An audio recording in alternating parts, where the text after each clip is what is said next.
Bonjour à tous, bienvenue sur Info People. Je suis très heureuse de vous retrouver pour cette nouvelle édition d'Info People. Pour ceux qui ne connaissent pas la chaîne, si vous aimez un petit peu la vidéo, surtout n'hésitez pas à vous abonner et à rester avec moi pour la sortie d'autres vidéos.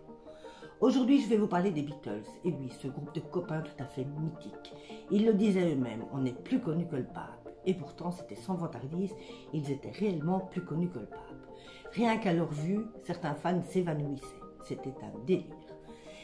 Malheureusement, ce groupe va connaître un très grand drame, comme on peut dire. Oui, John Lennon va se faire assassiner par un fan déséquilibré. Alors qu'il se promène, le fan va arriver près de lui et il va lui tirer une balle. Ça sera un véritable choc pour ses trois amis. Ce groupe était constitué de 4 copains. Ses amis vont se livrer sur ce qu'ils ont ressenti à l'époque. George Harrison dira lui que c'était sa femme qui a répondu à ce coup de téléphone. Ce coup de téléphone lui annonçant la mort de John. Sa femme lui a alors dit « John est mort, il a été tué ». Il expliquera que c'était un véritable choc pour lui. Il s'est même rendormi, comme il dit. Il ne voulait pas faire face à la réalité, il a préféré se rendormir. Il y aura aussi Ringo Starr, qui lui va directement montrer ses sentiments. Directement, il va montrer à quel point il est touché, qu'il est choqué.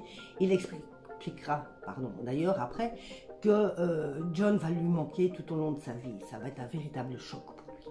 Mais là où ça va être très choquant pour les fans, c'est que son ami Paul McCartney, son ami de toujours, lui va réagir surtout d'une manière très étrange. Et oui, il va rester d'un calme olympien. Il va d'ailleurs être interrogé là-dessus, sur le décès de son ami, tellement ils étaient proches. Et Paul McCartney va être avec un chewing-gum en bouche et va répondre très calmement aux questions qui lui seront posées. Il dira même qu'il ne sait même pas s'il va aller à l'enterrement de son ami. Malheureusement, sa femme aussi aura quelques petits problèmes. Sa femme n'a pas respecté les volontés de John Lennon. Il ne voulait pas être incinéré. Il lui avait dit quelque temps avant dans une discussion. Il était hors de question qu'il soit incinéré. Et pourtant, sa femme, Yoko, le fera incinérer. Même s'il ne voulait pas, elle ne va pas respecter son choix. Elle va alors disperser ses cendres dans Central Park. Cet endroit, les fans y vont encore et toujours. C'était votre Info People de la journée. Moi, je vous reviens très vite avec d'autres infos. Bisous à tous.